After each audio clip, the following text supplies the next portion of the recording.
Well, the impact of last week's attack on the Capitol building in Washington continues to shake the US. President Trump has now approved a state of emergency to run until Joe Biden's been inaugurated as president next week. And the FBI is warning of further possible violence and armed protests by pro-Trump and right-wing groups as security in all state capitals is stepped up. The Democratic Party is also pursuing its twin-track efforts to punish Mr. Trump, either through his removal from office by the Vice President Mike Pence or by seeking to impeach him. Our North America correspondent Peter Bowes has this. Washington, 8 days before Joe Biden is due to be sworn in as the next president. Unprecedented security around the Capitol building where the National Guard is on patrol. From tomorrow, parts of the city will be under lockdown, and President Trump has approved a state of emergency lasting until the end of next week. Inside the Capitol, more political high drama. The Democrats don't want to wait to see the back of Mr. Trump. They want him out now.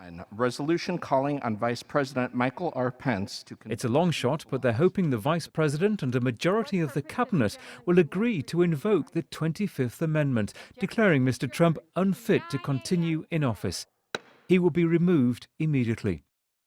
If that doesn't happen, the Democrats will move forward with articles of impeachment, accusing the president of incitement of insurrection, that he gravely endangered the security of the United States. Around the country, feelings are running high.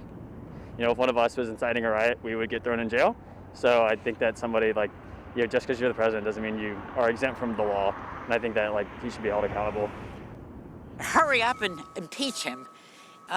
But we're only hoping that he will never run for anything ever again. Except from the police. Yes. So lock him up. While Washington debates the president's immediate future, Mr. Trump is planning to head to Texas to see part of the border wall that he promised to build. In the meantime, there's more backlash against the storming of the Capitol last week. The most famous coach in American football, Bill Belichick, says he won't accept Donald Trump's offer of the Presidential Medal of Freedom. For his part, Joe Biden has been focusing on the coronavirus, receiving his second dose of the vaccine. He was pressed by reporters on whether he was concerned about the open-air inauguration ceremony next week. I'm not afraid of taking the oath outside, and we've been getting briefed, but I think it's critically important that there be a real serious focus on holding those folks who engaged in sedition and threaten people's lives, defaced public property, caused great damage, that they be held accountable. The head of the National Guard has said up to 15,000 troops could be deployed in Washington for Mr. Biden's inauguration, while the FBI has warned that armed protests could take place in the capital cities of every state in the country over the next week. Peter Bowes, BBC News, Los Angeles. Well, Max Kuttner is a reporter at the news service Law 360, and he explained what the Democrats are trying to achieve. I think they certainly expect real consequences. Looked at one way, this could be a serious matter. It could be looked at as them saying that a president is accountable for his actions or her actions, whether or not he or she has a week or two left in office. They're still accountable.